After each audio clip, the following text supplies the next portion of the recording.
নমস্কার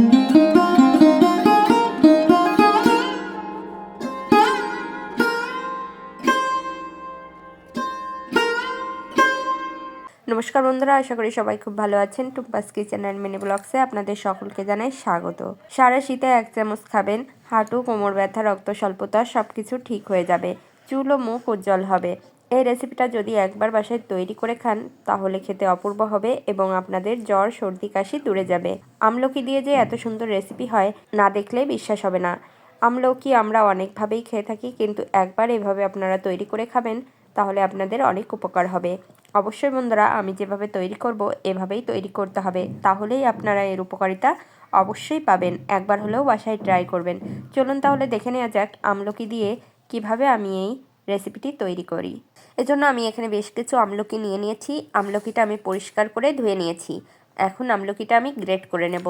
অবশ্যই বন্ধুরা, এই রেসিপিটা তৈরি করার সময় আমলকিটা গ্রেট করে নিতে হবে, তাহলেই এই রেসিপিটা তৈরি করতে সুবিধা হবে এবং এই রেসিপির আসল ফলটা পাওয়া যাবে। আমলকিটা দেখুন বন্ধুরা, গ্রেটারের বড় পাশ দিয়ে আমি এভাবে আমলকিটা গ্রেট করে নিচ্ছি। আমি এভাবে সবগুলো আমলকি গ্রেট করে নেব।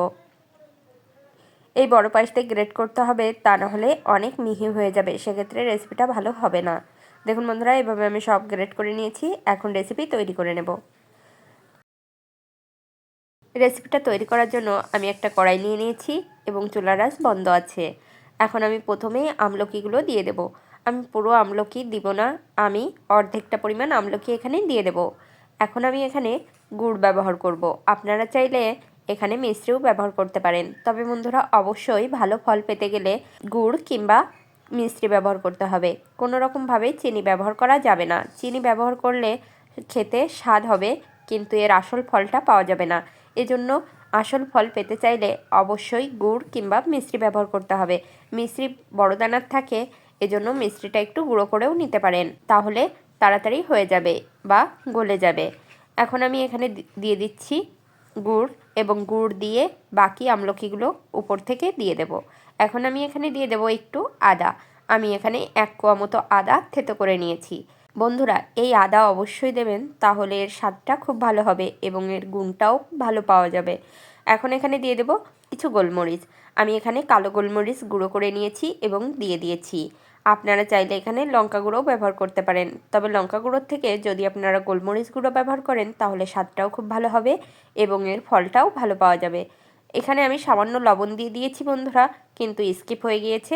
আপনারা একটু সামান্য পরিমাণ লবণ দিয়ে দেবেন, তাহলে টেস্টটা খুব ভালো হবে।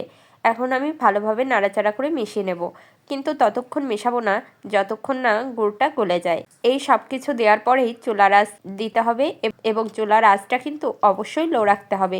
লো আঁচে যখন গুড়টা গলে যাবে তখনই নাড়াচাড়া করে নিতে হবে এবং নাড়াচাড়া করে যখন জলটা বেশ ছেড়ে যাবে তখন এটাকে ঢাকা দিয়ে দেব। তার আগেই আমি একটু ভালোভাবে নাড়াচাড়া করে নিচ্ছি। বন্ধুরা, চুলার আঁচ কম রেখেই কিন্তু রেসিপিটা তৈরি করতে হবে। চুলার আঁচ কিন্তু একদমই বেশি দেওয়া যাবে না, কারণ বেশি আছে কিন্তু ভিটামিন সিটা নষ্ট হয়ে যায়। এজন্য আপনারা চেষ্টা করবেন চুলার আঁচ লো রেখে কাজটা করার, তাহলে আপনারা এর ফলটা খুব ভালো পাবেন। এবং এই রেসিপিটা যদি শীতের সময় বাচ্চা কিংবা বড় কিংবা বৃদ্ধ যেই হোক, যদি আপনারা প্রতিদিন 1 চামচ এই রেসিপিটা খান তাহলে আপনাদের জ্বর, সর্দি, কাশি একদমই হবে না, আর হলেও ঠিক হয়ে যাবে। বন্ধুরা, আমলকির এই সিজনে অবশ্যই একবার এই রেসিপিটা তৈরি করুন। অবশ্যই শীতের সময় এটা অনেক কাজ দেবে এবং আপনাদের হাঁটু, কোমর ব্যথাও ঠিক হয়ে যাবে। অবশ্যই বন্ধুরা বাসায় একবার এটা তৈরি করে খাবেন এবং বাসার সবাইকে তৈরি করে খাওয়াবেন। সবার খুব উপকার হবে এবং রেসিপিটা দেখার পর অবশ্যই সবার কাছে শেয়ার করে দেবেন, যেন তারাও রেসিপিটা তৈরি করে খেতে পারে। বন্ধুরা, নিত্য নতুন রেসিপি পেতে অবশ্যই আমার চ্যানেলটা সাবস্ক্রাইব করে আমার পাশে থাকবেন। দেখুন বন্ধুরা, জল ছেড়ে দিয়েছে, ঢাকা দিয়ে দিলাম। এখন 5 মিনিট অপেক্ষা করব। 5 মিনিট পরে আমি ঢাকনাটা উঠিয়ে নেব। দেখুন বন্ধুরা, 5 মিনিট হয়ে গেছে। এখন কিন্তু জল আছে। এই জলটা আমি লো আঁচেই এভাবে নাড়াচাড়া করে নেব এবং শুকিয়ে নেব। অবশ্যই বন্ধুরা, বারবার বলছি চুলার আঁচটা কিন্তু একদমই লো থাকবে। কখনোই তাড়াহুড়ো করে এই রেসিপিটা আপনারা তৈরি করবেন না, তাহলে কিন্তু এর ফলটা ভালো পাবেন না। অবশ্যই বন্ধুরা, আমি যতগুলো টিপস দিলাম মাথায় রাখবেন, তাহলে এই রেসিপির ফলটা অবশ্যই আপনারা পাবেন এবং একবার হলেও বাসায় এই শীতে তৈরি করবেন, কারণ আমলকির সিজন কিন্তু শেষ হয়ে যাচ্ছে। আমলকি বাজারে অনেক কম হয়ে গিয়েছে। আপনারা এই রেসিপিটা দেখেই সাথে সাথে আমলকি নিয়ে আসবেন এবং তৈরি করে নেবেন। এই রেসিপিটা তৈরি করে আপনারা 2 মাস মতো সংরক্ষণ করতে পারবেন। একদম রেডি হয়ে গেছে, এখন আমি নামিয়ে নেব। দেখুন বন্ধুরা, নামিয়ে নিয়েছি। রেসিপিটি যদি ভালো লাগে অবশ্যই লাইক, কমেন্ট, শেয়ার করবেন এবং চ্যানেলটি সাবস্ক্রাইব করে আমার পাশে থাকবেন।